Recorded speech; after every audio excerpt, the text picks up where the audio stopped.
Vamos a continuar entonces con esta segunda parte del video. La sexta es herejías, afirmaciones y luego a qué herejía corresponde. La primera, el Hijo es criatura del Padre y no es homoousios o de la misma naturaleza. La herejía que proclama esto es el arrianismo. Arrio, que era un presbítero, empezó a enseñar que hubo un tiempo en que el Padre no era Padre, porque el Padre estaba solo, por así decirlo, y él en un determinado momento decidió crear al Hijo, a Jesucristo. Por eso el Hijo es la criatura más hermosa del Padre, la predilecta, pero no es Dios, es criatura. Y por lo tanto no es consustancial, o como decimos en el credo, de la misma naturaleza del Padre. Esta herejía es el arrianismo. Segundo, Cristo no tiene alma humana. Apolinar de la Odisea empezó a enseñar que en el momento de la encarnación el Verbo de Dios absorbe o toma las propiedades del alma, las funciones del alma. Por eso quien va a animar el cuerpo humano de Cristo va a ser el Verbo, porque ya el alma está absorbida. Al decir que el alma humana está absorbida, se termina negando el alma humana. Entonces la herejía que niega el alma humana en Cristo, o que afirma que Cristo no tiene alma humana, es el apolinarismo. Tercero, Nestorio, patriarca de Antioquía, en sus predicaciones empezó a omitir el título Theotokos, que ya era muy común en Egipto. El primero que dio testimonio de llamar a María Theotokos es Orígenes de Alejandría. El título Theotokos significa la que porta a Dios, la que lleva a Dios en el vientre. Eso significa esa expresión. Nestorio la empezó a omitir y empezó a utilizar el título Cristotokos. ¿Por qué? Porque para Nestorio Jesús era persona humana y persona divina. Es decir, que Cristo era de dos personas y por lo tanto María solo era madre de la persona humana porque le había dado su humanidad. Quien le responde es Cirilo de Alejandría diciéndole que Cristo es uno solo, que es una persona, Cristo es persona divina que se hace hombre. A esta herejía, como la enseñó Nestorio, que afirmaba que Cristo es de dos personas y que María no es madre de Dios, se le llamó como nestorianismo. Más adelante algunos, por tratar de responderle a Nestorio, se fueron al otro extremo y empezaron a hablar que cuando se da la unión hipostática es la unión de las naturalezas en la persona del Verbo, pero el monofisismo, que es la herejía que enseña esto, empezó a enseñar que cuando se daban la unión de la naturaleza humana y la divina, como la divina es superior, absorbe la humana. Es como si yo derramara una gota de agua en un vaso de vino. Pues como el vino es mucho más fuerte que el agua y es mucha más cantidad, la gotica de agua queda diluida, es absorbida por el vino. Entonces ellos decían que la naturaleza humana de Cristo era absorbida por la naturaleza divina y entonces enseñaban que Cristo era de una naturaleza, una monos, physis naturaleza, entonces se llamó monofisismo. Séptimo, ¿qué son las invasiones bárbaras y qué consecuencias trajeron?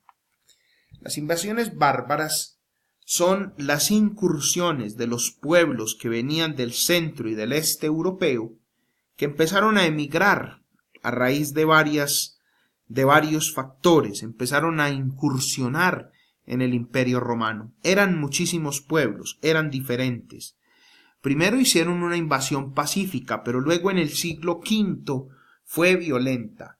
Finalmente en el 476 fue el detalle más grande de las invasiones bárbaras. Con Odoacro se da la caída del Imperio Romano de Occidente.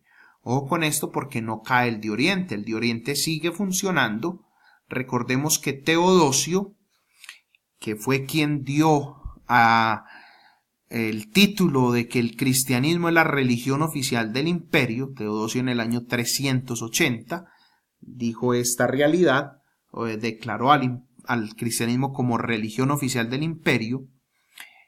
Teodosio había dividido en torno al 392, 394, había dividido el imperio en sus dos hijos, en Honorio y Arcadio. Pues el imperio que le tocó a Honorio va a terminar cayendo en el 476, pero el que le tocó a Arcadio va a seguir. Pues cuando hablamos de Honorio y Arcadio y de la caída de Roma, pues estamos hablando de sus sucesores, no de ellos dos propiamente, sino los sucesores de ellos en Oriente y en Occidente. Esto trajo varias consecuencias. Por ejemplo, el hecho de que caiga el imperio romano implica una destrucción del imperio, no solo destrucción física que se dio, sino más bien la destrucción política, la destrucción moral. Hay un vacío de poder, hay inseguridad total. Al cristianismo lo empezaron a acusar de ser culpable, que era una rebelión de los dioses, las invasiones bárbaras, y San Agustín se va a tener que defender en La Ciudad de Dios, una obra magistral de él, y va a tener que decir, no, las invasiones bárbaras se dieron fue por el mal uso de la libertad humana. Vuelve a resurgir el arrianismo, una herejía superada porque algunos pueblos bárbaros eran arrianos.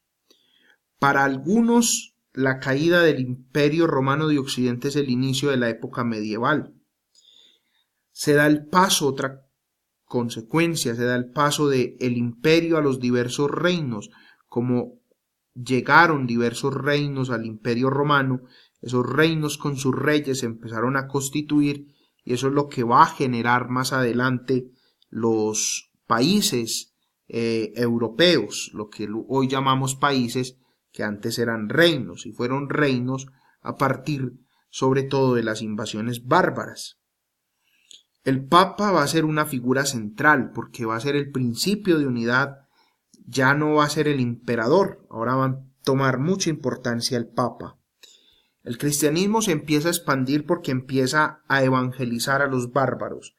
Detalles de esta evangelización a los bárbaros más importante es que en el año 496 o 499, no hay certeza, después de la victoria sobre los alemanes, se bautizó en la Navidad por el obispo de Reims, San Remigio,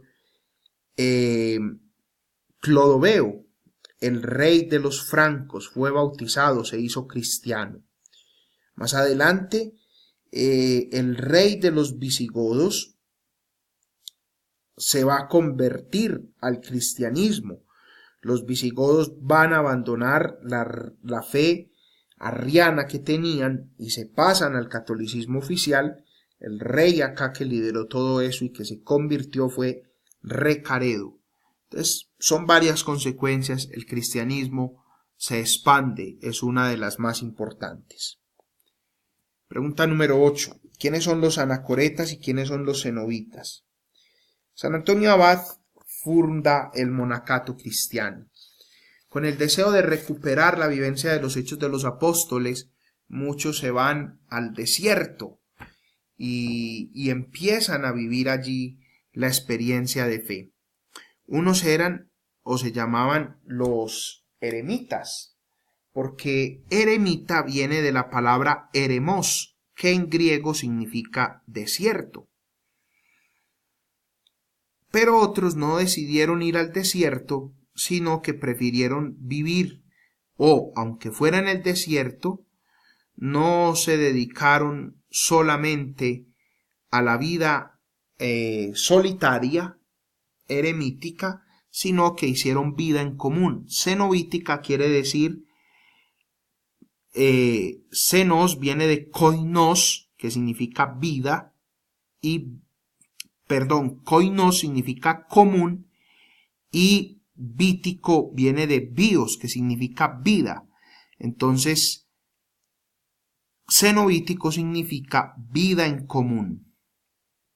La palabra anacoreta, que es otra de viene del latín anacoreta, que viene también del griego y significa retirarse del mundo. Anacoreu significa irse del mundo.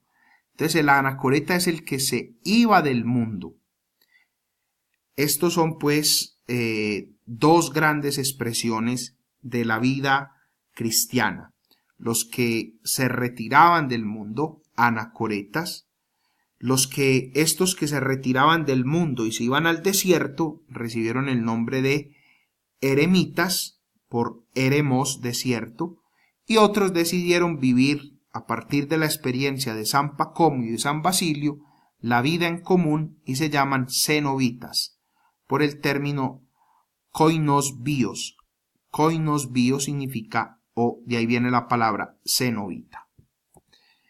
9. ¿Quién fue el primer autor que da testimonio de la jerarquía establecida en obispos, presbíteros y diáconos? Ya en el Nuevo Testamento vemos indicios, porque si bien en el Nuevo Testamento nunca aparece la jerarquía junta, en el Nuevo Testamento vemos que se habla de episcopos, de presbiteroi y se habla también de diáconos. Pablo dio unos intentos, pero ahí habían dos tradiciones diferentes, una de la iglesia más gentil, otra más de la iglesia de Jerusalén, pero el que en la historia de la iglesia, el primero que menciona una jerarquía establecida en obispos, presbíteros y diáconos es San Ignacio de Antioquía, que de hecho, valga de paso decirlo, es el primero que dice que la iglesia de Jesús es la iglesia católica. Él fue el que nos empezó a llamar a nosotros, o no fue que fue el primero, sino el primer testigo de que los cristianos se les llamaba católicos. La 10ª pregunta es más de opinión personal, muchos la hicieron. Sabemos todo lo que significa el Papa hoy.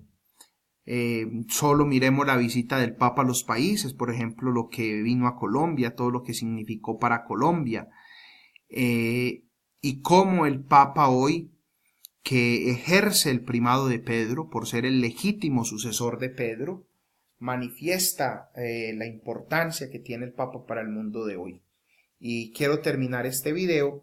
Ustedes saben que el Papa ha recibido últimamente ha tenido diversos problemas, entonces que sea una oportunidad para que oremos por el Papa Francisco, que es un líder que le hace mucho bien al mundo.